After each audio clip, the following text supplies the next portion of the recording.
The next series of exercises I'm going to show you is called the Hands and Straps series. This is when we're going to get serious about building that endurance for your core.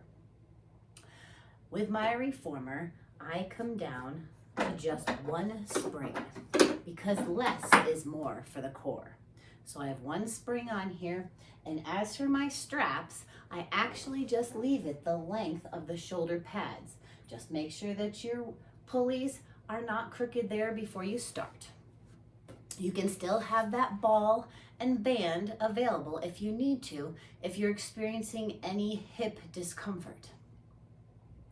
So I won't demonstrate the ball and the band today, but just like I did in my double leg series, if you need to add some deeper hip stability or some ankle support, you can put the ball between your knees, between your ankles, or you can put the band around your thighs while doing these exercises. So let's begin.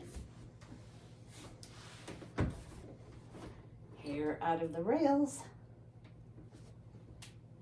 I'm on one spring, and hands go in straps. Make sure they're comfortably even. And then, as the blood pressure cuff exercises in my specific low back exercise videos show, you can get into a 90-90 position to start these. 90 degrees at the hip, 90 degrees at the knee.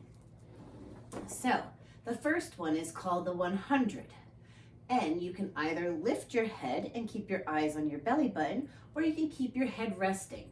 What you're going to be doing is rapidly fluttering your arms, and you're going to be breathing in sync with your arms. 5 quick breaths in through the nose, 5 quick breaths out through the mouth.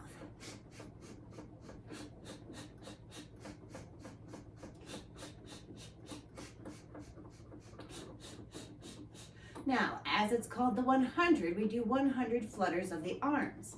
If this is too easy on your core, you can advance to a 45-degree angle from your hip, excuse me, with feet turned out in a narrow V position. So it looks like this.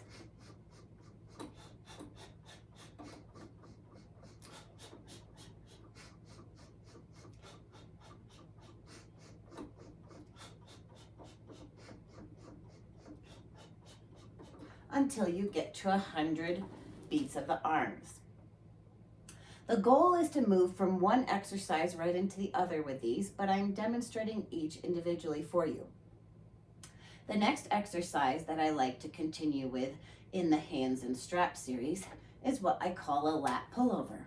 Arms are straight up toward the ceiling, not above shoulder height, okay? And then they just come down to your hips. Now, make sure you're going nice and slow and you're keeping equal pressure on those straps each time. So it is very slow, but this forces the core to endure staying strong longer. So again, we're really working on core endurance. There's not a lot of resistance. You're not really working arm strengthening here. You're really doing the arms to distract yourself from the constant hold through your core. Breathing on this. Inhale up, exhale down. You're keeping a neutral spine. You're not flat, you're not overarched, you're in that neutral spine, just like those blood pressure cuff exercises. They get more advanced. Put those legs out into that 45-degree angle in that narrow V foot position. Inhale up. Exhale down. I do about 10 repetitions. Inhale up, exhale down.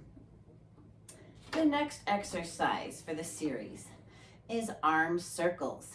So again, starting in the 90-90 leg position, you're going to just exhale down, inhale up and around, keeping resistance on those straps the whole time. So again, it's very slow, it's very consistent. There is no release of pressure from those arms. Inhale on the upper part of your circle, exhale on the bottom part of your circle.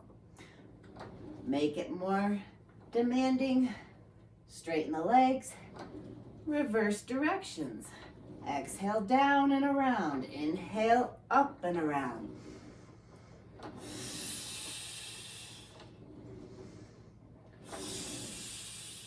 I aim for 10 in each direction.